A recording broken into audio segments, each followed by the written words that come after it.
gusto, buen lunes, bonito lunes a todas y todos. Arrancamos la semana con un espacio para conocer sobre temas estratégicos para hacer crecer nuestro negocio y nuestra carrera profesional. Entonces, el día de hoy vamos a esperar un par de minutitos en lo que nos vamos conectando para poder arrancar la sesión en la Academia Poderosa, donde vamos a platicar sobre los datos, que los datos son sumamente importantes, relevantes, los compartimos porque somos excelentes usuarios de la tecnología, pero a veces no siempre estamos conscientes del valor que representan estos datos para las compañías, para quienes los generamos. Entonces, todo este tipo de controversias, que si WhatsApp, que si Telegram, que si usamos WhatsApp o si queremos seguir usando Apple, o Apple y Facebook tienen ahorita diferentes intereses que antes no los tenían. Total, vamos a seguir haciendo conciencia sobre lo que significan los datos en nuestro día con día y cómo podemos hacerlos más conscientes y utilizarlos a nuestro favor. En un par de minutos voy a presentarles a nuestro anfitrión de esta noche, que se llama Tu Negocio y los Datos, lo que Google, Amazon y Apple saben y que tú también debes de saber. Hoy nos acompaña Luis Carrillo. El Luis Carrillo mexicano, tiene trayectoria de más de 15 años, vamos a estar de unos 5, dirigiendo equipos de marketing, de experiencia, de innovación, y que ahora como co-founder de Smart Data y también de Financiera Pacto, viene a compartir con nosotros lo que hace en Smart Data para tú como emprendedora, como profesionista, generes más conciencia y mayor avidez al momento en que tomes decisiones, en que uses la tecnología y lideres tu conexión con tu cliente. Luis, pues buenas tardes, ¿cómo estás? Bienvenido a tu espacio. Muchas gracias. Buenas tardes a todos, a todas. Gracias por la invitación. La verdad es que, como bien dijiste, es un tema bastante apasionante.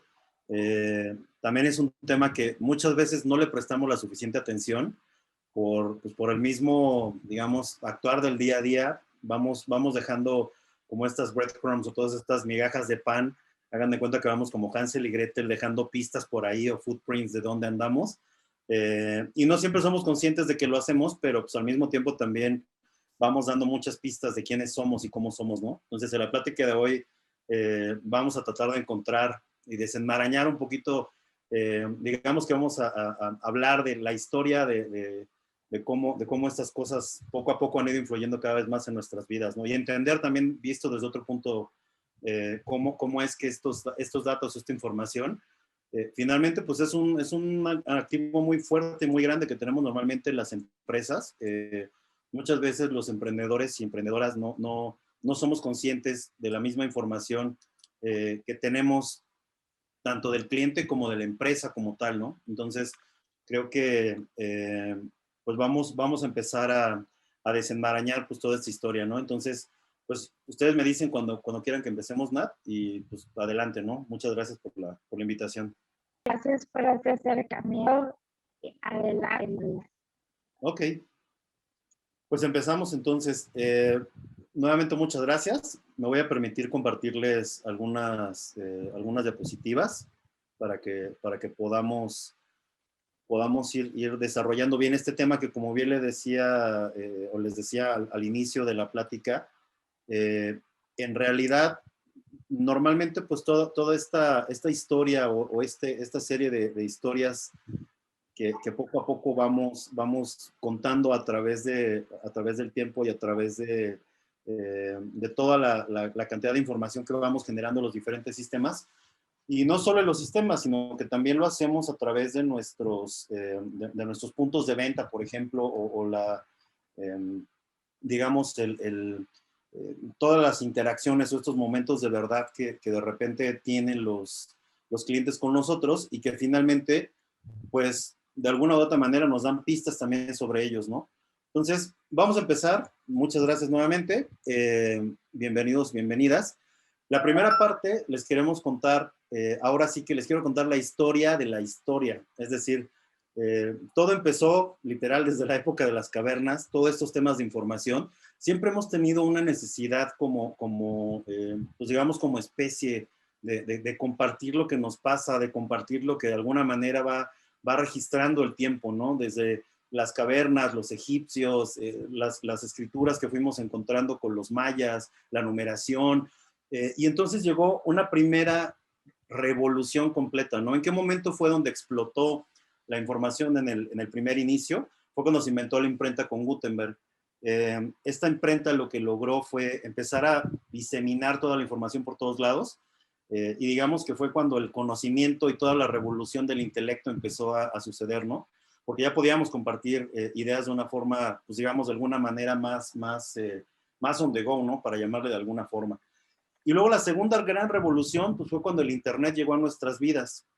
¿Esto qué generó? Pues generó que hubiera una explosión gigantesca de datos, además de los libros. Ya no era necesario, digo, a los que nos tocó, por ejemplo, estudiar a lo mejor la primaria, la secundaria en aquellos años, pues era muy común que íbamos a buscar las monografías, las biografías, íbamos a la biblioteca, de repente una enciclopedia, pero de alguna u otra manera siempre tuvimos, pues digamos, una información cercana, pero no tanto como la tienen las generaciones de ahora, ¿no? Hay muchos padres de familia, muchos papás, muchas mamás que siempre utilizan una frase que he escuchado mucho, que es que los chavitos ya vienen con un chip diferente, y la realidad es que sí, no solo es diferente, ya vienen con chip, nosotros empezamos todavía con una tecnología distinta, pero también al mismo tiempo somos una generación a los que nos tocó, digamos, ser me gusta llamarle cariñosamente una generación bisagra, porque nos tocó pasar de una generación que no tenía todas estas herramientas a los que ahora la tienen, ¿no?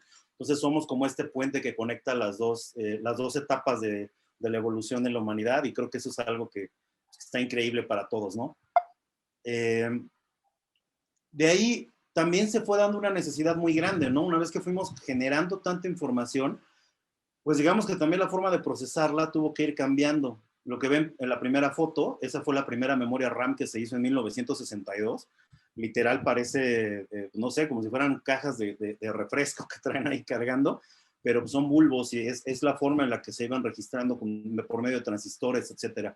Y del lado derecho lo que ven es Colossus, que fue la primera computadora digital de 1943. No sé si recuerdan la película del código Enigma. Esta supercomputadora que lo que hacía era descifrar información y datos, precisamente era para eso. Era porque lo que estábamos buscando es, ok, ya logré tener toda esta información, ahora, ¿cómo la exploto? ¿Qué hago con ella? ¿Cómo la registro? ¿Cómo la guardo? Entonces, poco a poco fuimos encontrando maneras distintas de avanzar, hasta que llegamos a una gran explosión hace algunos años, que es lo que les decía, llegamos a esta revolución, en donde todos los aparatos que teníamos, sucedió un gran momento en la historia que fue el momento de la convergencia digital o la convergencia de la información. Entonces, poco a poco, de repente en sus manos, ya tenían ustedes un teléfono, una computadora, un sistema de mensajería, tenían un correo, ya tenían la televisión, de repente todo estaba en una sola, digamos, en un solo momento, en un solo lugar. Esto lo hizo más, digamos, conveniente, lo hizo más, también mucho más asequible o mucho más alcanzable para todos, y eso hizo que se democratizara también el acceso a todos estos datos, ¿no? Pero al mismo tiempo, así como fuimos convergiendo la parte del hardware o la parte dura, del otro lado, lo que fuimos haciendo fue generar aún más información todavía de la que había. Entonces, ya teníamos datos, ya teníamos personalizaciones, ya estábamos conectados todos los días, todo el tiempo, y eso fue generando valor. Entonces, ¿qué es lo que venía sucediendo? Pues que de alguna forma, digamos que esos objetos nómadas, que es como se les llama a los celulares, a las computadoras, a las aplicaciones, etcétera, nos facilitaba la vida, pero al mismo tiempo te va dando una gran cantidad de información que ahora hay que no solo almacenar, sino también procesar, ¿no? Entonces, nosotros como humanidad, ¿qué fue lo que empezamos a hacer? Pues empezamos a hacer este tipo de cosas, generar cada hora, no sé si lo sabían, pero cada hora nacen alrededor de 9.500 personas en el mundo. Se sirven más o menos, se venden, perdón, 70 millones, casi 71 millones de litros de Coca-Cola por hora.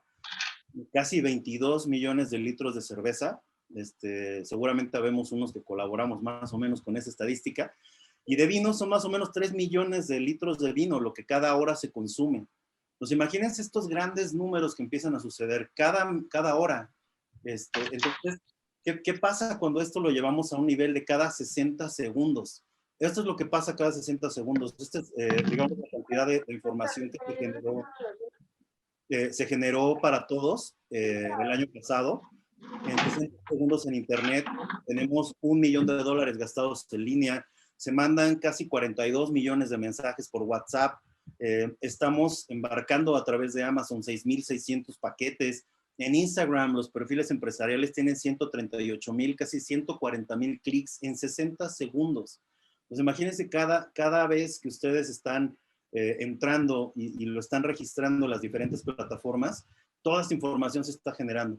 Entonces, ¿esto a qué nos lleva? Nos lleva a que de manera consciente o inconsciente, ya hablándolo a nivel personal, todo el tiempo estamos generando datos. Algunos son conscientes, algunos son datos en donde pues tú te metes, por ejemplo, a darte de alta en un correo, a lo mejor estás comprando algo en Amazon, a lo mejor estás pidiendo que se te entregue un producto. Entonces, ¿qué haces? Tú generas información, un usuario, un password, meto mi tarjeta de crédito, meto la dirección en donde quiero que llegue mi paquete, etcétera. Pero también hay una parte que es unconscious, no es consciente lo que estás haciendo. Ajá. Algo tan sencillo como darle like a una foto, le está diciendo a Facebook que ese tema te gusta, que ese usuario te llama la atención. Y recuerden que Facebook y todas las demás plataformas tienen un factor adictivo muy alto porque lo que ellos quieren es que gastes la mayor cantidad de tiempo dentro de la plataforma. ¿Para qué? Pues evidentemente para venderte más anuncios, ¿no?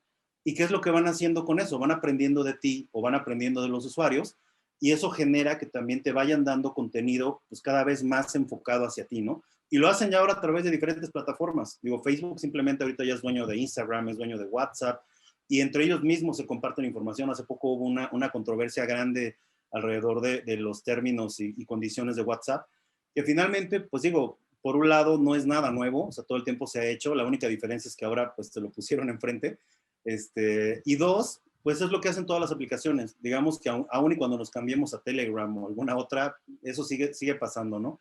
Tal vez no igual que como lo hace Facebook. Ahora, hay diferentes formas de verlo, ¿no? Hay cosas buenas, cosas malas, hay diferentes ángulos, está el tema de los datos personales, la privacidad, está el tema de la ética también que se hace con esos datos, pero por otro lado también, bien utilizado, obviamente, pues puede no ser tan malo, ¿no? De repente eso nos da una personalización, eso hace que, pues de alguna manera yo vea las cosas que me interesan y pues deje de lado las que no, porque precisamente en toda esta explosión de datos, un gran problema que tenemos es cómo le hago para seleccionar la información que quiero, o cómo le hago para identificar dentro de todo lo que hay, ¿no? Simplemente poner una búsqueda en Google de, vamos a ponerle recetas para hacer un pollo rostizado, y les van a salir millones de opciones. Entre todos esos millones de opciones que les salen solamente la primera página, vamos a ponerle 200 resultados, más todas las demás O's que van saliendo abajo en el buscador, es muchísima información. Eso también ha generado un cambio en las generaciones más jóvenes. Los niños de ahora tienen algo que se le está llamando el síndrome de selección, de atención selectiva, que eso no es otra cosa más que se saturan tanto que llega un momento en el que ya no pelan otra cosa, sino que van enfocando las cosas que les interesan y como tienen tantas opciones para cambiar, descartan muy rápido, entonces analizan poco, pues consumen, pero no necesariamente lo analizamos. Ese mismo efecto que pasa a nivel personal nos pasa también en las empresas, porque generamos tanta información y con este rush que sucede todos los días, que lo que nos termina sucediendo es que automatizamos el estar generando la información.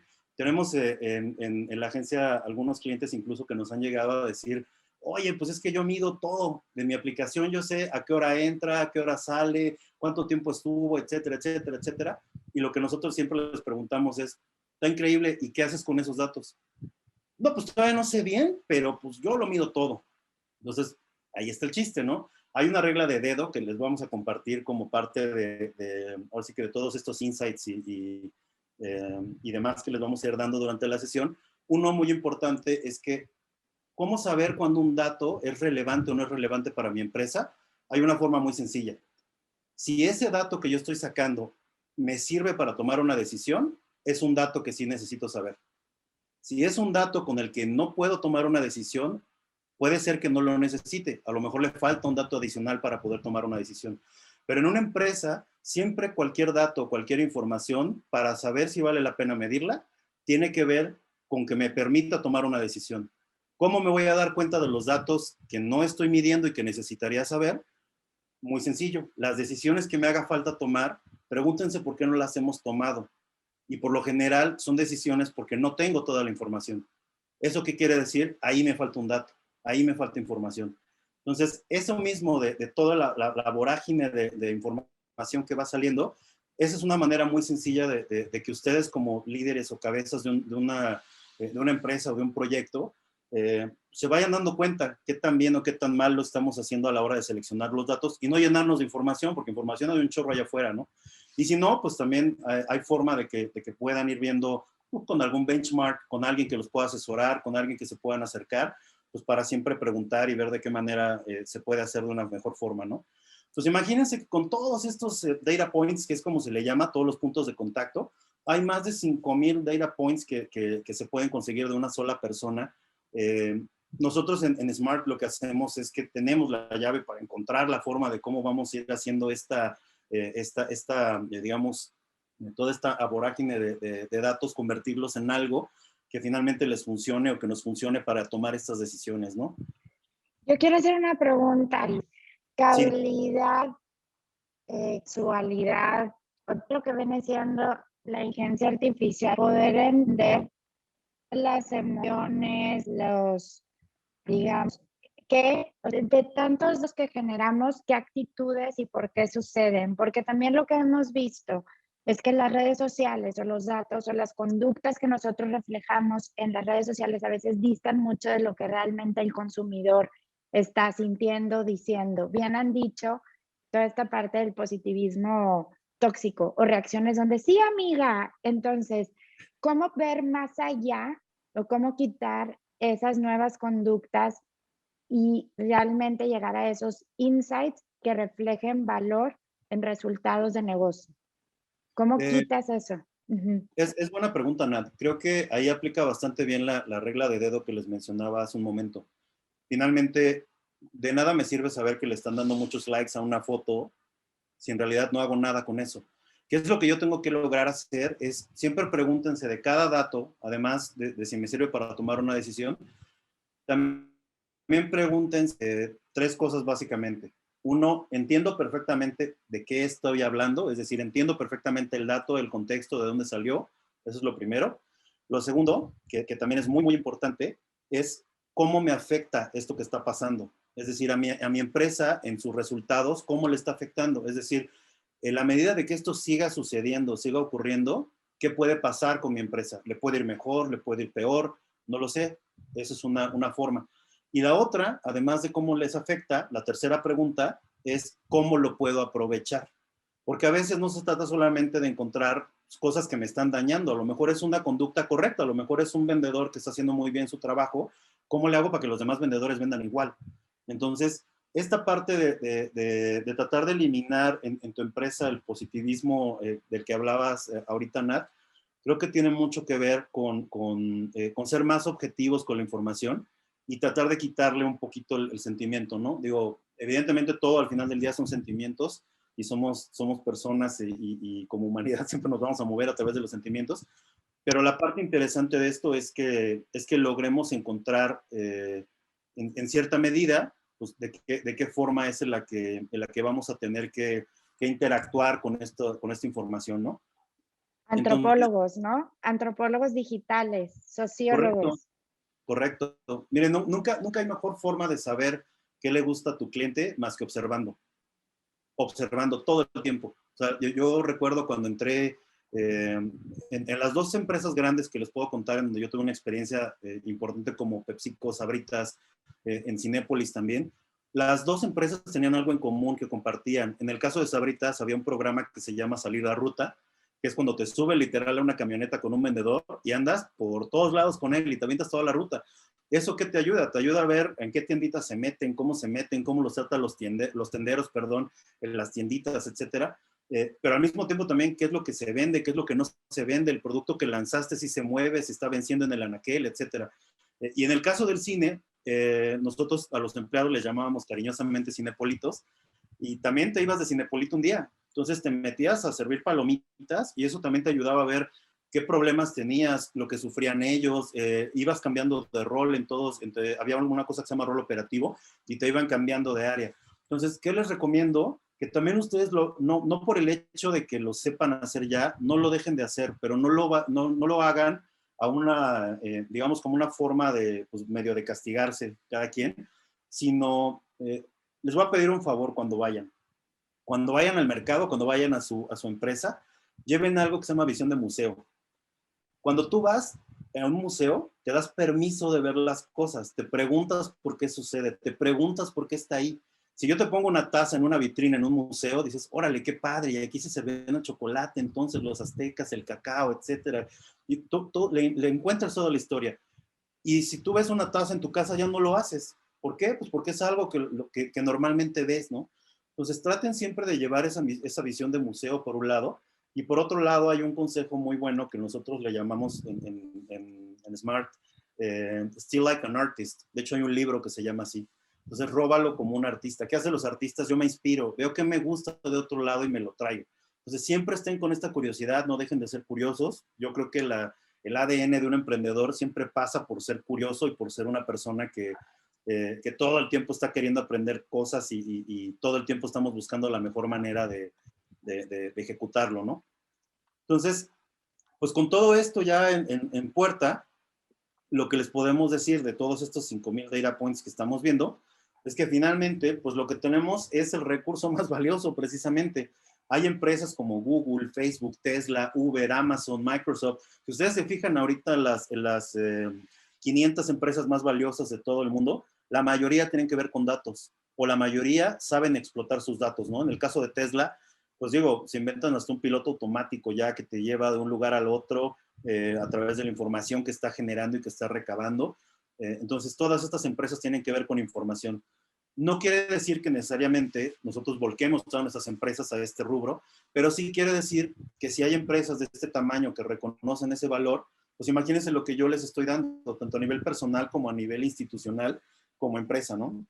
Pues tratemos de no menospreciarlo por alguna manera, ¿no? Porque pareciera, pues como que no tiene mucho valor o se nos hace fácil a veces, ¿no? Sin embargo, pues tiene muchísimo valor. Ahora, esto pues también al mismo tiempo nos trajo toda una revolución en cómo analizamos la información, porque por un lado generamos información, luego llegó Gutenberg, luego llegó el Internet, luego llegó la convergencia, entonces ¡pum!, explotó. Entonces empezamos a encontrar formas más eficientes de cómo juntarlo en un solo lugar. Entonces, digo, muchos de nosotros cuando empezamos con el Internet, en nuestra vida nos hubiéramos imaginado usar la palabra terabyte en algún punto, y ahorita es algo que vas al Costco y te compras una memoria, y pues ves, lo primero que dices es de cuántos teras. Pues imagínense lo que están hablando, un terabyte es muchísima información, es lo que ni siquiera muchas computadoras en los 80s llegaban a tener de procesamiento.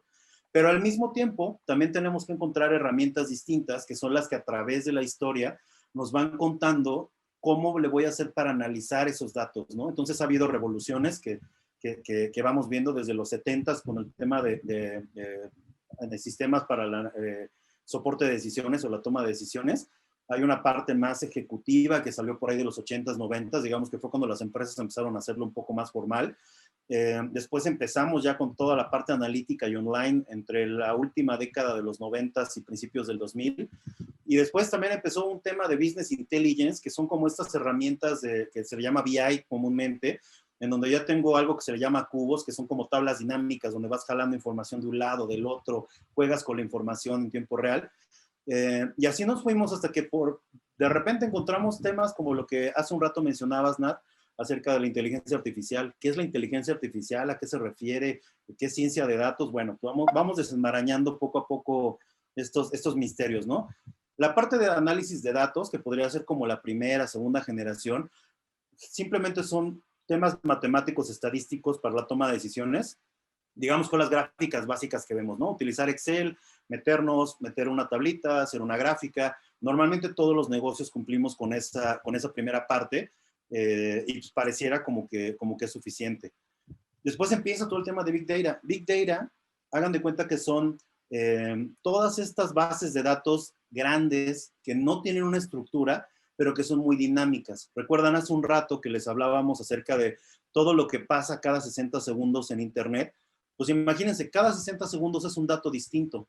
Y no solamente es un dato distinto, sino que también es un dato que de alguna u otra forma va cambiando y se va acumulando junto con los otros.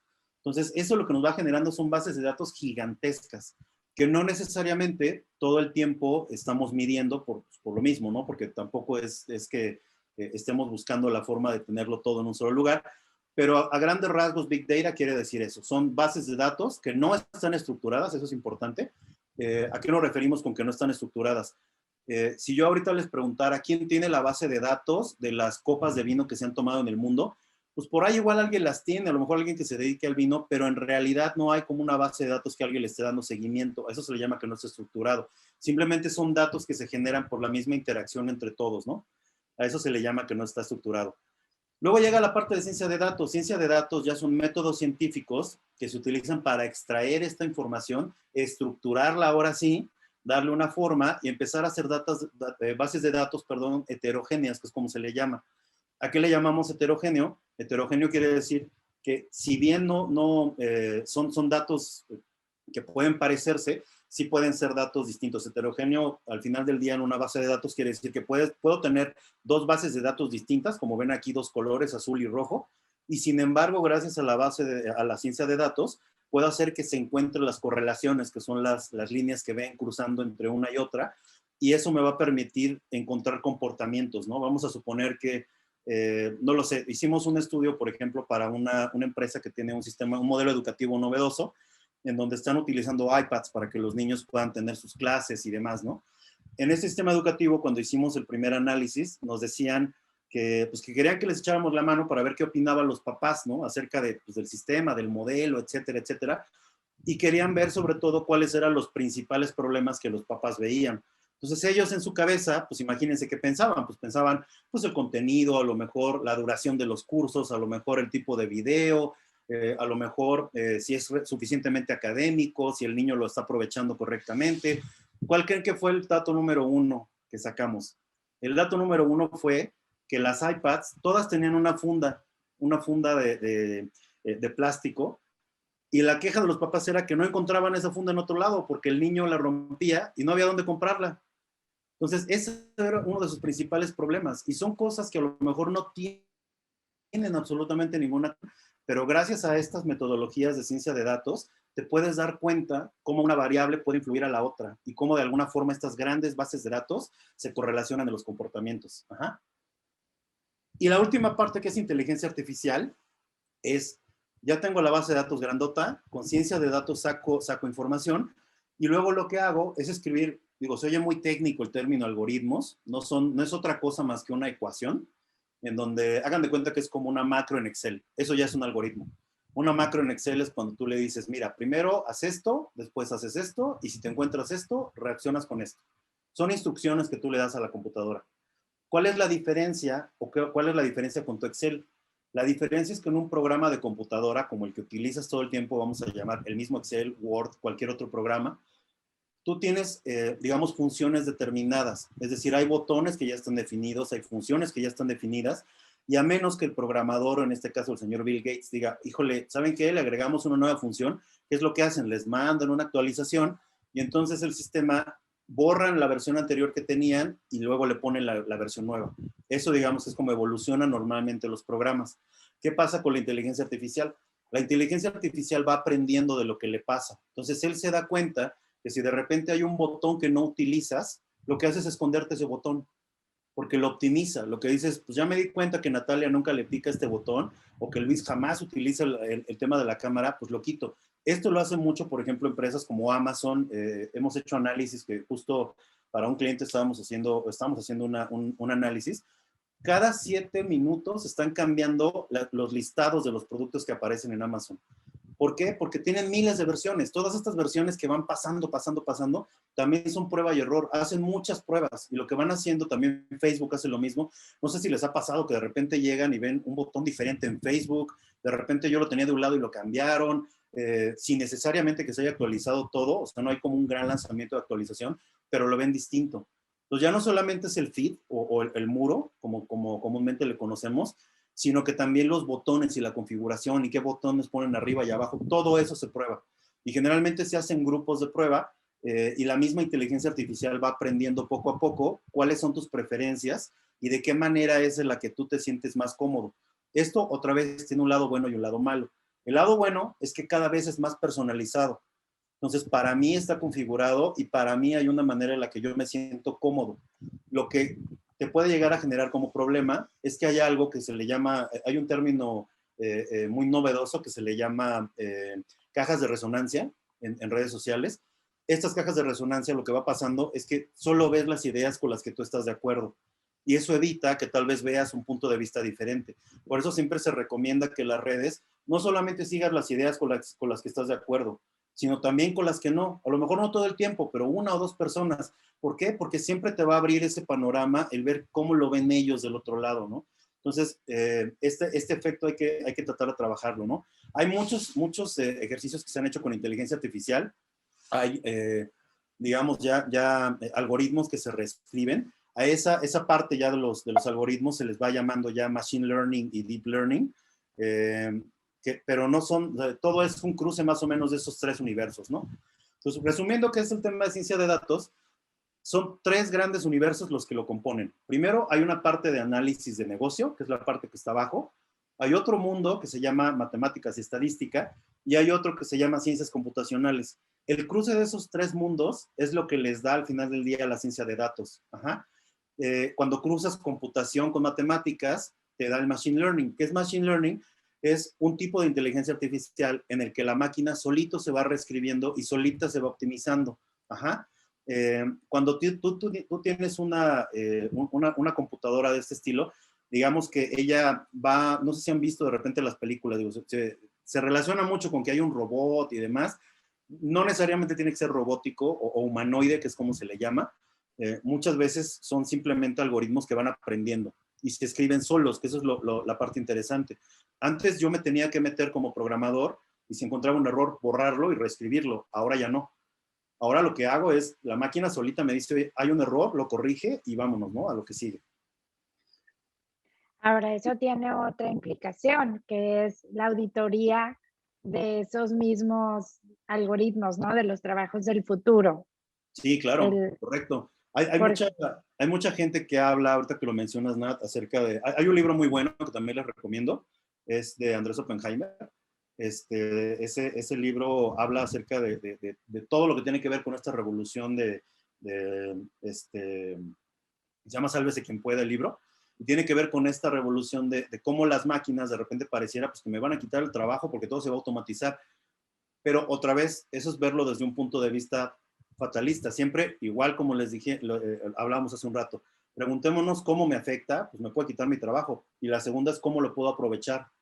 ¿Cómo lo puedo aprovechar? Se abren nuevas oportunidades. Ahora va a haber pues, más programadores, va a haber necesidad de gente que esté más metida en estos temas de machine learning, deep learning, tecnologías geoespaciales, etcétera, que no es otra cosa más que estar supervisando, escribiendo y estarle dando como este sentido a todo lo que se va generando de información y de programación. Ajá. Que los que esto lenguajes de lo, programación, Ujú. dime. No, que esto implica una generación de habilidades, como bien decías, matemáticas, estadísticas, para poder validar y hacer equipo con la máquina y poder auditar todos estos procesos y básicamente pues seguir la lógica o la ética o manejar conceptos que mantienen o rigen el tejido de nuestra comunidad o de lo que aspiramos que hagan estas, digamos, estos aplicativos o estas herramientas en favor de nuestra humanidad. Claro, eso y aparte también agreguémosle no solo la parte técnica, sino la parte humana, porque también Ujú. necesitamos, precisamente, por ejemplo, lo que yo hacía en alguno de mis puestos anteriores, era gerente de Marketing Experiences. ¿Eso qué quiere decir? Pues que para que no se vuelva la experiencia fría, sino que esos sentimientos sigan estando ahí metidos, necesitas una persona que esté siempre metiéndole este tema de calidez. Y eso a veces pasa también en nuestros negocios, ¿no? Como emprendedores, a veces no le encontramos bien cómo va esta ruta, nos perdemos entre datos técnicos y los inventos que hacemos y nos volvemos como muy expertos en nutrición, a lo mejor si estamos lanzando un producto que tiene que ver con comida, o a lo mejor nos volvemos expertos en moda, si es que estamos tal vez diseñando algún tipo de ropa, pero muy pocas veces nos ponemos del lado humano y del lado de qué es lo que estaría pensando o sintiendo mi consumidor cada vez que esto llegue a sus manos, ¿no? Entonces, esa parte es importantísima también y siempre, nunca va a dejar de estar presente porque al final, pues, eso es lo que somos, ¿no? Somos sentimientos. Digo, les voy a platicar un ejemplo rápido para que quede más claro la diferencia. Imagínense que somos policías o investigadores y nos dicen, ¿saben qué? Hubo un asalto a un banco y tienen que resolver el crimen. Si solo utilizáramos herramientas de análisis de datos, es como si tuviéramos nada más pues, la huella digital, la edad, el género y a lo mejor un retrato hablado del ladrón, ¿no? Eso sería el nivel de análisis de datos. Si por el contrario utilizamos Big Data, que ya son diferentes bases de datos y demás, además de todo lo anterior, podría yo tener una base de datos de la ciudad completa, no nada más, o sea, una base de datos de las huellas digitales de todo el mundo. A lo mejor tenemos una base completa de los videos, a lo mejor ya tengo las videograbaciones que están dentro de los cajeros para que ya tenga más, además del retrato hablado, tengo muchos más datos que van alrededor y puede ser que también tenga, no sé, a lo mejor testimoniales de gente que los vio ahí, ¿no? Ahí entonces ya tendría más datos para resolver ese crimen. El siguiente nivel, que es la ciencia de datos, además de esto también tendría las redes sociales del ladrón, tendría imágenes en video, ya no nada más del banco, sino de otras cámaras que estuvieron alrededor. Tendría también reconocimiento facial para identificar los rasgos que el ladrón tuvo. Tendría también las conversaciones telefónicas, a lo mejor que los ladrones tuvieron para ponerse de acuerdo. Y a lo mejor un perfil psicológico. Ajá. Y finalmente el último nivel, que es la inteligencia artificial, imagínense que todo eso lo juntan y la máquina les dice, la probabilidad de que una persona sea culpable es de tal. Eso como lo haría juntando toda la información. Lo que va haciendo al final del día esta información es, va haciendo perfiles de personas, va haciendo tipos de personas, va viendo comportamientos.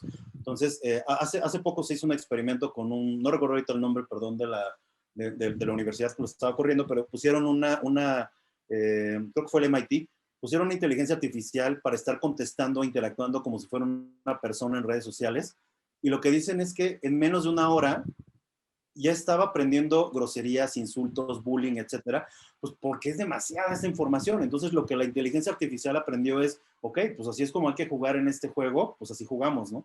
Entonces, al final del día no es ni bueno ni malo, simplemente hay que saber cómo manejarlo y cómo tratar de que, como dijimos hace un rato, ¿no? Mejore y que siempre sea en beneficio de todo el mundo. Esto mismo nos pasa con los datos. Cuando estamos en nuestras empresas, ¿qué es lo que sucede? Así como con el ladrón, imagínense que estamos tomando decisiones cuando tenemos pues, datos muy generales, ¿no? Vemos nuestro perfil en Facebook, los seguidores, cuántos likes, cuántas opiniones, a lo mejor tenemos estrellitas que nos están rankeando, cuántas personas opinaron, etcétera, ¿no? Eso es como nuestro primer nivel de profundidad de la información, que normalmente es la que siempre tenemos en las empresas.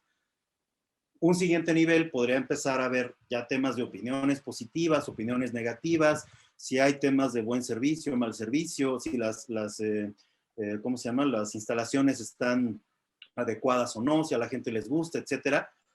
Y un nivel ya más profundo es cuando empiezas a tomar información mucho más grande, como el tema de salas promedio, por ejemplo, ocupadas, cómo va cambiando a través de los días, lunes, martes, miércoles, etcétera, y eso empezar a cruzar toda esta información con todo lo que tenemos, ¿no? Entonces, poco a poco vamos viendo cómo los datos dentro de nuestra empresa se van generando y cómo los vamos a ir aprovechando. Sin embargo, esto no sirve de nada si no logramos hacer un fit entre lo que yo estoy vendiendo, que es lo que está del lado izquierdo, que es lo que se le llama value proposition o propuesta de valor, y por el otro lado, pues todo lo que es el consumer profile. Este fit entre estos dos mundos es lo que te va a dar al final del día una posición en el mercado, ¿no? Es decir, puede ser que yo esté generando un producto muy bueno, pero si no le estoy dando a ninguno de los pains, gains o customer jobs que tengo del lado derecho, de nada va a servir. Necesito adaptarlo, necesito adecuarlo. Entonces, siempre tenemos que estar tocando base, no solamente con los datos que tenemos nosotros, sino buscando una manera de conocer los datos allá afuera. Hay muchas maneras, hay desde un estudio de mercado, hay preguntas incluso, lo que decíamos hace un rato de hacer el customer check y pues irte tú mismo a entrar a los diferentes establecimientos, a tus tiendas, ver cómo tus empleados, hacer mystery shopper, a lo mejor te vas a una sucursal donde normalmente no vas mucho o no te conocen, y ahí te das cuenta de cómo están atendiendo a la gente o tus empleados, si lo están haciendo bien o mal. Ese tipo de cosas son de donde podemos ir sacando información. No necesariamente tenemos que utilizar todas estas bases de datos gigantes, ¿no? Que también se puede y también hay manera de obtenerlas siempre. En Smart, ¿cómo le hacemos? Más o menos un proceso con el que les recomendamos, digo, a grandes rasgos. Me queda claro que pues, las diferentes herramientas para conseguir información de un lado o de otro pues, son diferentes, pero nosotros digamos que empezamos identificando primero el target. Siempre traten de primero, identifico mi target, veo quiénes son, en dónde están, etcétera. El segundo paso es tratemos de obtener los temas clave, de qué están hablando, dónde lo están hablando, cómo lo están diciendo.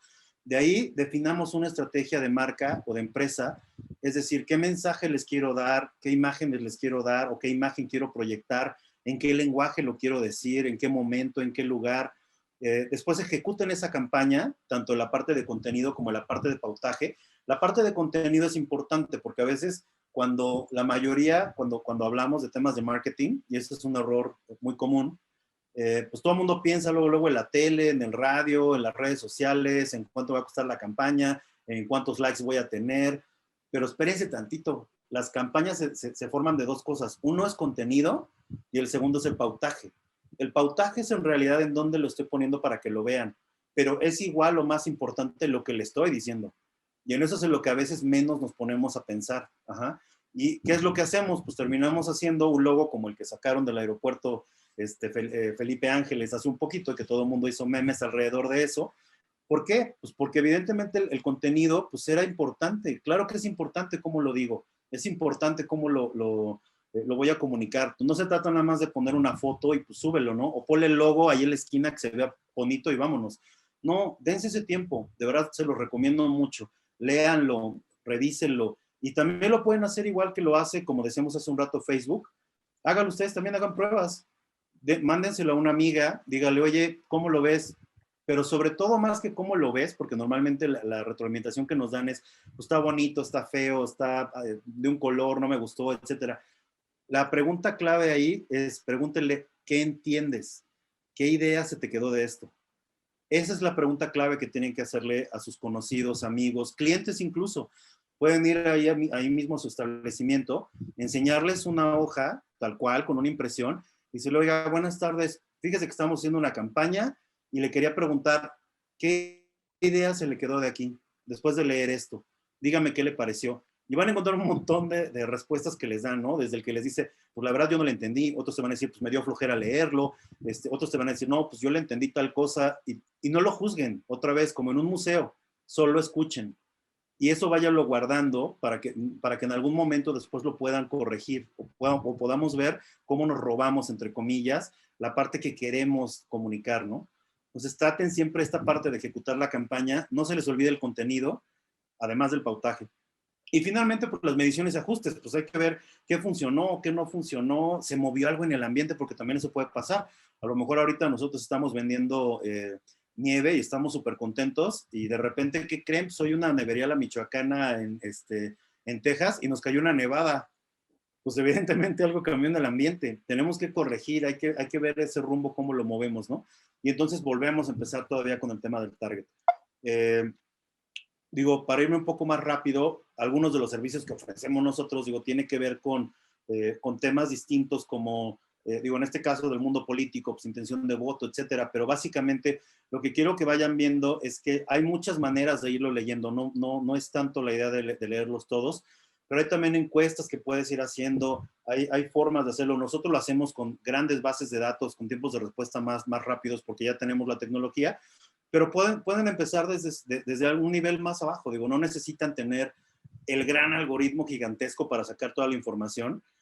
Evidentemente, si necesitan ayuda, pues también estamos nosotros para ayudarlos, pero creo que ustedes mismas pueden irlo haciendo, ustedes mismos pueden ir viendo dentro de sus empresas. No se esperen, no es como el huevo y la gallina, o sea, váyanlo haciendo. Los datos ahí están. A lo mejor son pocas observaciones, pero pocas observaciones son mejor que ninguna observación, ¿no? pues vayan viendo también su análisis en redes, qué es lo que estamos haciendo, cuántos likes, cuántos me gusta, qué palabras claves son las que están, de las que están hablando, cuáles son los horarios en los que lo estoy publicando, qué horario me funcionó mejor, qué horario no funcionó. Vamos haciendo mapas en dónde están mis clientes, cuál es la estrategia que quiero seguir. Las campañas también, ya lo hablamos hace un rato, y la parte de investigación que hacemos nosotros, pero sobre todo esta parte del perfil de los votantes es súper relevante. Les quería compartir aquí, ya para finalizar casi, algunos datos, porque hicimos un análisis ahorita hablando del tema de los emprendedores y entendiendo que estamos hablando entre emprendedores y emprendedoras, pues queremos darles alguna información de quiénes somos, ¿no? En México, cómo somos, quiénes somos, y esta información creo que es muy valiosa también para conocernos entre nosotros. Este fue un estudio que corrimos para 1.22 millones de emprendedores, otra vez Big Data, datos muy grandes. Lo dividimos en dos tipos de emprendedores. Hay emprendedores potenciales, que lo dividimos más o menos como a la mitad, mitad y mitad. Emprendedores potenciales los denominamos como emprendedores que tienen una idea o tienen un deseo, pero no necesariamente han puesto una empresa o no han empezado a hacer nada, simplemente es la idea. E inclusive ahí también entran los que simplemente tienen el gusanito de emprender, pero todavía no saben en qué o todavía no tienen la idea. Del lado derecho lo pusimos como emprendedores activos. Esos emprendedores activos son los que ya por lo menos tuvieron una o más empresas, ojo, porque pues todos los que estamos en esto sabemos que lo hemos intentado en una o más ocasiones. Y ya todos los que estamos aquí seguramente ya hemos, entre comillas, lo voy a poner y cariñosamente lo voy a decir, echado a perder una o dos empresitas, pues porque no le hemos sabido. Y está bien, así es como se aprende y es el tema de prueba y error, ¿no? Pero en esa parte pusimos una o más empresas con menos de 5 años de vida. Una empresa que ya tiene 5 años de vida ya se puede considerar algo un poco más formal, ¿no? Entonces, ¿qué sucedió con esto? Nos encontramos con que esta es la cabeza del emprendedor. ¿Cuál es el principal tema? El tema del coaching. Y de hecho es mucho de también por qué estamos aquí hoy en día reunidos y por qué tenemos este webinar, porque el 26% del tema, el tema que ocupa el 26% del share en la cabeza de un emprendedor es coaching. Todo el tiempo decimos, es que necesito que alguien me ayude, es que no sé bien por dónde, es que necesito que alguien me diga cómo hacerle. ¿Por qué? Porque le estás aprendiendo. El segundo tema más grande es marketing, precisamente. ¿Por qué? Porque creemos que el tema, que mi empresa no vende, pues porque el marketing no es bueno. No necesariamente. Hay que ver cómo diseñé mi producto, cómo diseñé mi experiencia y al final otra vez vemos el contenido y vemos el pautaje.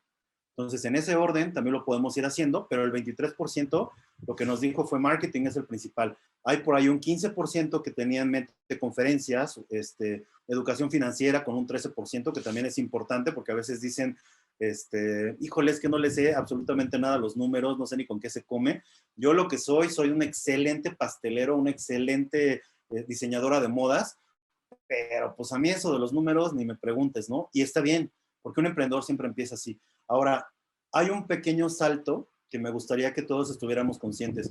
Cuando dejas de ser un emprendedor y te conviertes en un empresario, cuando logras no solamente no solamente ser experto en tu invento, sino que también lo puedes estructurar y lo puedes empezar a vender y lo puedes empezar a automatizar. Ahí eso es donde das el gran salto. Un emprendedor normalmente empieza siendo un inventor o empieza siendo un soñador. La parte que lo cambia a un empresario es una palabra, se llama estructura. Cuando logras darle una estructura a tu empresa, ahí te conviertes de un emprendedor en un empresario. Ajá. Después, pues tenemos algunos datos más, vamos a verlos más adelante, redes sociales, canales, medios, etcétera. ¿Dónde están las principales ciudades o las principales regiones? Pues evidentemente pues, no es secreto. México, Monterrey, Guadalajara, Tijuana, Querétaro, León, y por ahí hay algunos otros chiquitos, que es el resto del país, es en donde se localizaron esos emprendedores. Ya vimos el tema que necesitan. Temas que más consultan, ¿a qué se meten más los emprendedores? Uno es, nos metemos a ver temas de independencia económica, la mayoría. Otros nos metemos a búsqueda de objetivos, porque estamos buscando cómo le vamos a hacer para darle el objetivo a nuestra empresa. Buscamos también temas de calidad de productos. Y estos son datos, otra vez, que son datos no solamente que nos dieron los emprendedores, sino que también son las búsquedas que ellos hacían en Google. Entonces, ahora sí que tenemos nosotros un dicho. En redes sociales normalmente tú presentas una cara. En Facebook normalmente pues, sabes que están tus papás y tal. En Instagram tu vida es perfecta, pero a Google es muy raro que le mientas. Generalmente a Google le dices la verdad. ¿Por qué? Porque tienes esa intimidad. Nadie te va a juzgar. Google nunca te dice, ¿cómo crees que estás buscando carreras para bebés? no te dice nada, simplemente lo pones. Entonces, esas búsquedas en Google también es muy padre. Un tip que les podemos dar o que les podemos compartir para encontrar cuáles son los temas más buscados, digo, sin utilizar estas herramientas que estamos usando nosotros, métanse a Google y empiecen a poner una frase y vean lo que les pone el autocomplete. Les van a salir un chorro de opciones abajo. Ese autocomplete, lo que están viendo es lo que la mayoría de las personas que se han metido a buscar eso han puesto. A lo mejor le empiezan a poner, no sé, qué diseño de zapatos, lo dejan ahí y van a ver hacia abajo todo lo que les sale. Les va a salir, son los más caros, son los que tienen mejor diseño, son los que la gente prefiere, son los más cómodos. Todas esas son las cosas que la gente está buscando. Entonces, ese es un buen tip para cómo saber qué es lo que está pensando mi consumidor en Google. La parte de tecnología es algo que buscamos también, y finalmente el tema de riesgos de inversión. Y ahora, causas del fracaso. También les preguntamos, oye, pues ¿por qué no te fue bien? ¿Por qué echamos a perder 1 o 2 o 3 empresas? Bueno, pues el 23% nos dijo, pues por una mala ubicación, porque no supe dónde ponerlo. Otros dijeron, la verdad me faltó marketing. ¿Sabes qué? Pues no le supe dar el marketing. Y esa es una causa muy común. De hecho, es casi la que más comúnmente he escuchado. Otro es falta de financiamiento. También es un tema importante, porque a lo mejor dicen, es que mi idea era muy buena, pero me faltó lana para echarla a volar. También hay formas de hacerlo, también hay maneras de irlo haciendo más chiquito, ¿no? Ahora sí que lo puedes ir haciendo por etapas. La otra es porque no había un plan de negocio.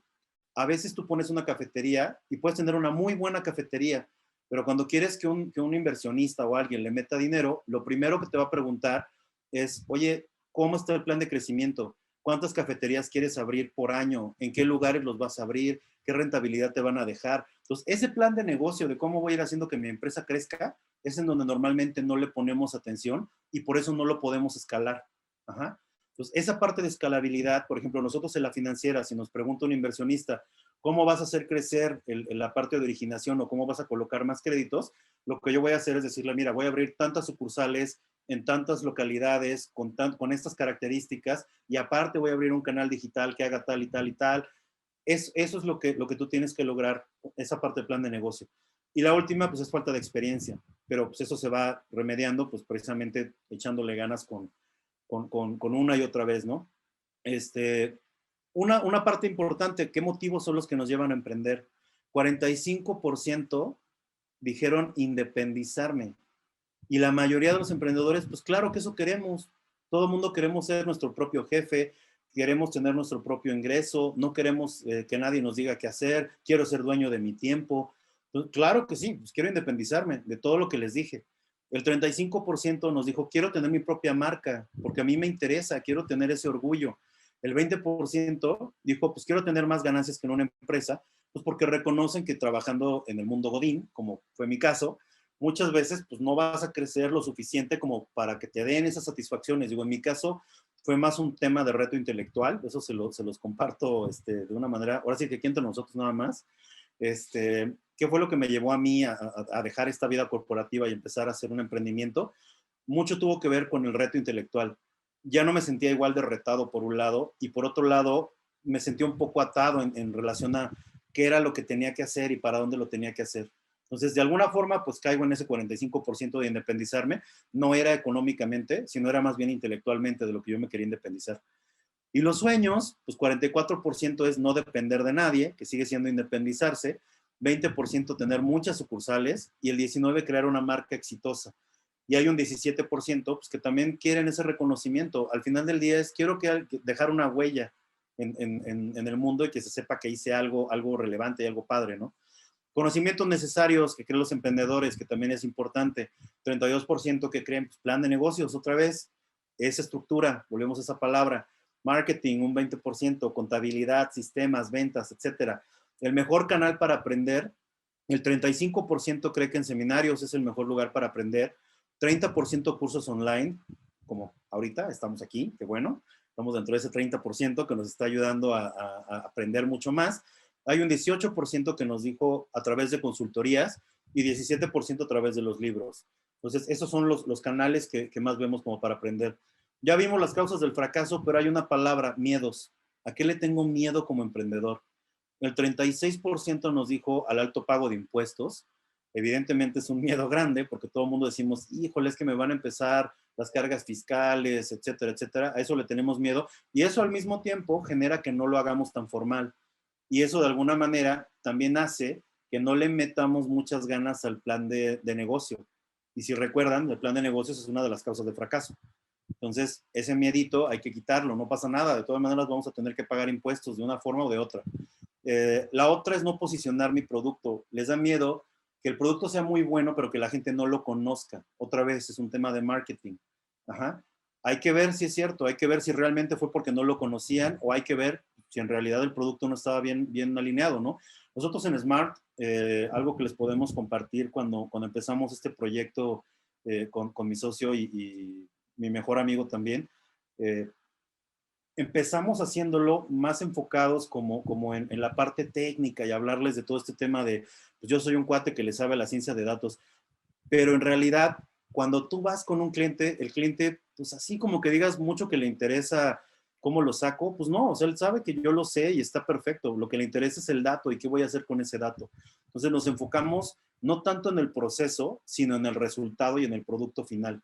Entonces, ustedes también vean cómo lo están haciendo, si en realidad es el producto adecuado, y eso porque no lo posicionamos bien o porque no lo diseñamos bien desde el inicio. Y finalmente, por los trámites también de las autoridades, es un 29% que pues también está ahí latente, ¿no? Digamos que son los miedos más grandes. Para casi finalizar, ¿en qué emprendemos? ¿En qué giros? 26% de servicios, de los cuales es servicios profesionales, servicios industriales, negocios de mascotas, es un rubro que también ha ido creciendo mucho, gimnasios, eventos, etcétera. El 22% es comercio electrónico, que básicamente es compra-venta. Ese es un segmento que ha crecido muchísimo más en los últimos años. 40% es a través de ropa, 18% joyería, tecnología. Es decir, si se preguntaban si su idea era innovadora o no, váyanse buscando en este listado.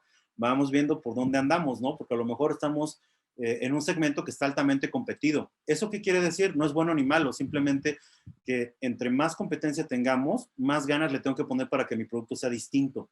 ¿Cómo lo voy a hacer? Viendo mi consumidor por un lado y por otro lado, pues también echándole un ojito que están haciendo los demás y qué me quiero robar de ahí o de otras industrias. Un 21% alimentos, evidentemente muchos ponen su food truck, venden hamburguesas, fuentes de soda, etcétera. Hay un 18% que ponen tiendas, abarrotes, cosméticos, boutiques, ferreterías. Hay un 7% que cae en importación, que generalmente es de tecnología o de ropa o licores, que eso al final termina relacionándose con la parte del 22% de comercio electrónico. Y hay un 3% de exportación, que la mayoría son productos típicos o regionales, un 66%. Hay un 17% de licores y un 17% de joyería también. Ajá. Rápido, ¿en dónde nos metemos más como emprendedores? El 50% es a través de la web o dónde nos informamos. Y dentro de esos, estos son algunos de los principales sitios que los emprendedores visitan. La página de Entrepreneur, Mi Propio Jefe, Super Hábitos. Tal vez algunos de estos ya lo han visto, ¿no? A mí me llamó mucho la atención, por ejemplo, Nintendo Labo. Es una página de Nintendo, pero es súper innovadora. Y está muy padre porque es con tecnología de Switch y demás, y van haciendo ahí experimentos padres para los niños. También si tienen chance, pues métanse por ahí. En INADEM en su momento, que ahorita pues ya no existe, pero pues sigue estando por ahí todavía como una de las búsquedas digamos, más frecuentes. En tele, ¿qué vemos? Shark Tank, evidentemente, 39%. Jefe Encubierto también lo vemos. Hay una serie muy buena que se llama Silicon Valley, que si no la han visto, se la recomiendo. Es la historia de unos chavos que ponen una empresa en Silicon Valley. Está en HBO, si la pueden ver ahí en su plataforma de HBO. Está padrísima, está divertida. En revistas, la gran mayoría digamos, de las revistas que leemos es Expansión del 40%, Entrepreneur es un 30%, Mercados y Tendencias ocupa un lugar también importante por ahí. En radio tenemos Emprendedores Radio MX, digo, ahí va a variar un poco dependiendo de la región, pero pues esos son más o menos los que normalmente vemos. Y en periódicos, la mayoría leemos El Universal, El Economista, Milenio, Excelsior, etcétera, ¿no?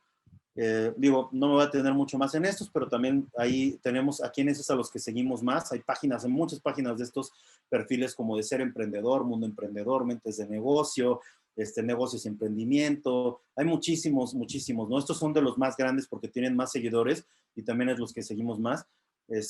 Hay por ahí también algunos líderes de opinión como Vilma Núñez que también siguen mucho varios de los emprendedores. y en Twitter pues pasa lo mismo, ¿no? Y finalmente, ya para acabar, ¿qué es lo que escuchamos los emprendedores? Pues la mayoría escuchamos pop.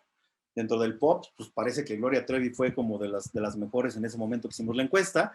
Yuridia también salió por ahí, Hash, Carlos Rivera, Mon Laferte, Jimena Sariñana, etcétera. Hay un 23% que sigue siendo rockero.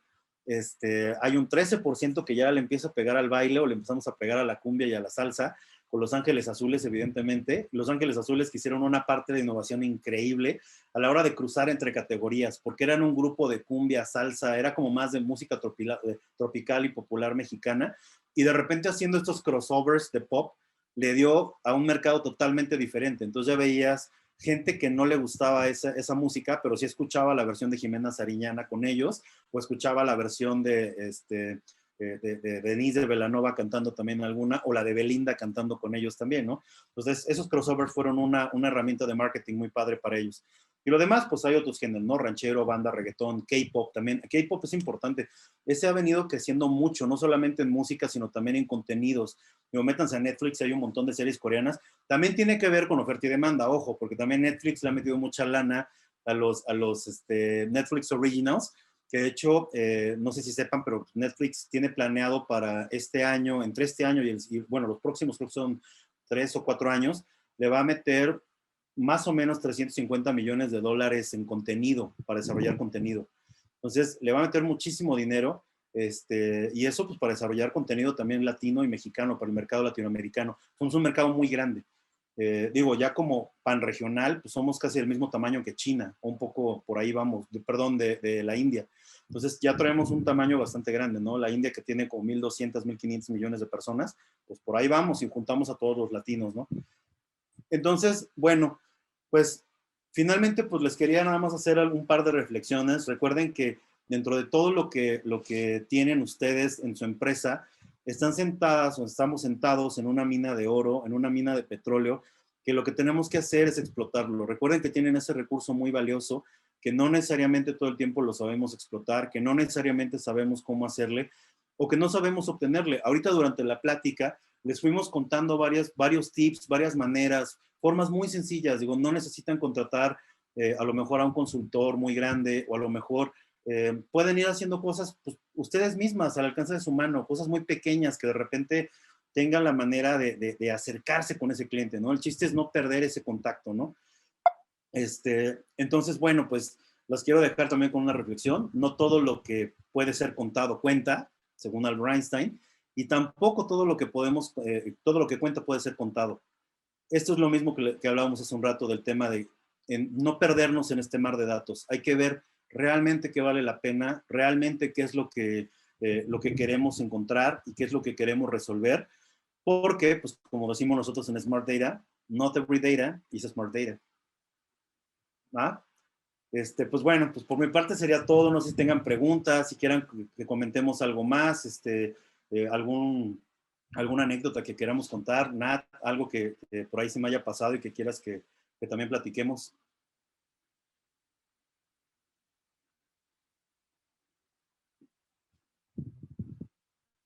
Aquí estoy. Me parece fantástico poder tener esta oportunidad de aterrizar lo que viene siendo los analíticos y una manera nueva o la nueva manera en la que empezamos a incursionar con la analítica de los datos.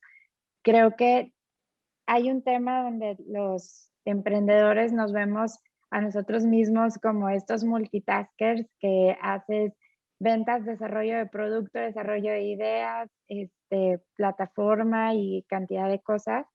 Y creo que es fantástico poder contar con aliados como ustedes en Smart Data que pueden realmente acercarnos, ayudarnos a aterrizar el cómo y el qué observar e ir iterando juntos. Entonces, eh, aquí que estamos en nuestra plataforma, pues la verdad es un gozo. Yo estoy segura que muchas poderosas y en muchos negocios están buscando entender mejor a su consumidor, entender mejor a las nuevas generaciones, porque una cosa es tener lo cualitativo, lo cuantitativo, cruzarlo, entender o realmente articular. Y creo que esta visión, como bien lo decías, concreta, analítica, replicable, una metodología replicable que pueda darnos esa cercanía con nuestros consumidores. ¿Tú qué ves?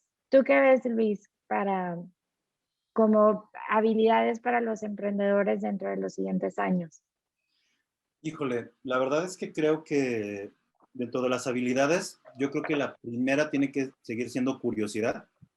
Eh, no se nos tiene que ir esa chispa, ¿no? Que como te comentaba hace un rato, les comentaba hace un rato, fue una de las razones de por qué yo dejé de sentirme a gusto en el mundo corporativo. Eh, esa parte de la chispa ya no la sentía. De hecho, tengo muchos amigos que una vez digamos, me desconecté un poquito porque me salí del mundo corporativo, pero cuando los he venido reencontrando, la mayoría lo que me dicen es que me ven como que recuperé la chispa que tenía. Entonces, creo que eso es algo que nunca tenemos que perder como emprendedores, primero. Segundo, creo que una habilidad es la resiliencia, definitivamente. Eh, Creo que no solamente se trata de aguantar por aguantar, creo que tiene que ser resiliencia, pero aderezada con inteligencia y análisis, porque no se trata nomás de aguantar el trancazo, hay que ver, pues, por qué me pegaron, de dónde vino, por qué lo recibí, si no tuve bien la guardia arriba. Eso es lo más importante. Siempre deténganse a pensar y muy objetivamente. Yo sé que los emprendedores somos muy apasionados por naturaleza y también somos muy dados a que esta parte intrínseca de pasión que le metemos para que las cosas salgan, también hace a veces que te ciegues de lo demás que está alrededor y tratas como de desacreditar al que no está de acuerdo conmigo, ¿no? Entonces yo digo, no, este cuate me dijo eso de mi proyecto porque la verdad me tiene envidia, porque no le gusta, porque bla, bla, bla.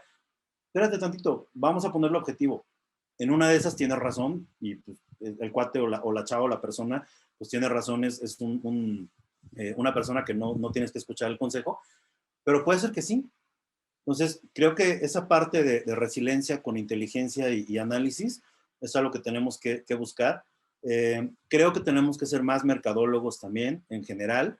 Como bien lo vimos, el 23%, se me hace muy curioso que ese 23% es un porcentaje muy alto, es que es una cuarta parte de lo que nosotros sabemos que tenemos que hacer. Y curiosamente, una parte tan importante del negocio, muchas veces la delegamos en alguien que como emprendedor, pues porque me cueste más barato, dices, pues no importa, pues al cabo mi primo le sabe al diseño, ¿no? Entonces, pues que me haga mi logo del aeropuerto internacional o que me haga, pues ahí mi campaña. Y digo, tampoco estoy diciendo que tenga que ser millones de dólares gastados en una campaña, porque no somos Coca-Cola al principio. Pero sin embargo, sí tienes que tener otra vez esos elementos, esa dedicación. Creo que es esa parte de no dejarle tu negocio a alguien más, sino tú seguir siendo el que está cuidando esos detalles finos, ¿no? Entonces tenemos que ser observadores, analíticos, creativos. Creo que ese tema de marketing es importante. Creo que el tema financiero también es importante. Entenderle bien a nuestros números. He visto millones y millones de emprendedores y emprendedoras que tratamos de pichar un proyecto y a la primera pregunta pues ya se nos cayó todo porque no domino el número. Entonces, metámonos a dominar los números. Tampoco tengo que ser un doctor en física, ¿no? No es una cosa más que dominar mis números, saber cuánto estoy vendiendo, por qué lo estoy vendiendo. Digo, si quieren ya después en otras pláticas les vamos dando también tips de cómo ir haciendo estos smart charts que de repente a veces uno no sabe cómo ponerlos. También hay formas interesantes de hacerlo, que tienen que ser limpios, tienen que ser concretos, tienen que tener el dato en donde debe de ser.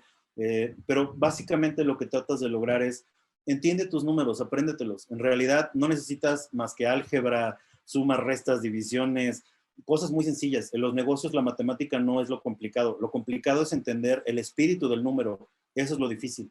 Una, y dos, saber cómo cruzar un número con otro. Entonces, entre la parte que hablábamos, digo, ya como habilidades técnicas puede ser esto de marketing, puede ser el tema de análisis o de matemáticas y números. Y también lean mucho, pero lean también sobre nuevas tecnologías, o hay que leer mucho sobre nuevas tecnologías, porque a veces como que de repente en esta misma, digamos, ambivalencia que tenemos como generación bisagra, a veces se nos va y como que decimos, no, pues eso es de millennials, y el otro pues es como de los boomers, ¿no? Pero no, o sea, es nuestro deber también leer y escuchar y ver documentales de esto, y si hay un término que no conozcan, no le tengan miedo. vámonos de frente y lo leemos y búsquense un libro, búsquense quien les explique. Hay millones de documentales en Netflix. Digo, ya en algún momento igual platicaremos de todos estos, las películas o las series, así como las que les decía hace un rato de Silicon Valley. Hay muchísimos documentales, hay muchas formas de aprender. Lean con curiosidad, no dejen de ser inquietos. Entonces, creo que la medida en la que ustedes y todos los emprendedores en México podamos tener esta parte de marketing, análisis financiera muy bien estructurado, eso va a hacer que nuestras empresas sean mucho más sólidas y más humanas. Y por otro lado, pues también hay que ser muy conscientes de cómo está cambiando todo en el ambiente. No dejen de leer noticias, no dejemos de leer de todo. Tienes que saber de todo. Y sobre todo, pues dominar tus números cuando vamos a un pitch, ¿no? Y si no lo sabemos hacer, no pasa nada. Acércate con alguien que te vaya diciendo, un amigo o una amiga. Siempre hay alguien al lado tuyo, ¿no? Eso no es un pretexto. El pretexto no tiene que ser que no tengo 20 millones de dólares para contratar a una superempresa. No importa. Eso se puede hacer de alguna u otra manera, ¿no? Entonces, no lo dejen, no lo suelten. Esa resiliencia con inteligencia creo que es de las principales cosas que debemos tener. No te escuchas nada. Que me encantó, resiliencia con inteligencia. Y otra vez agradeciéndote, Luis, y a Smart Data por este espacio tan generoso de compartir conocimiento. Lo grabamos, lo tenemos aquí disponible para nuestra comunidad dentro de Poderosa Poderosa. Luis y audiencia, una buena noche, gracias y un abrazo a todos. Muchas gracias a todos.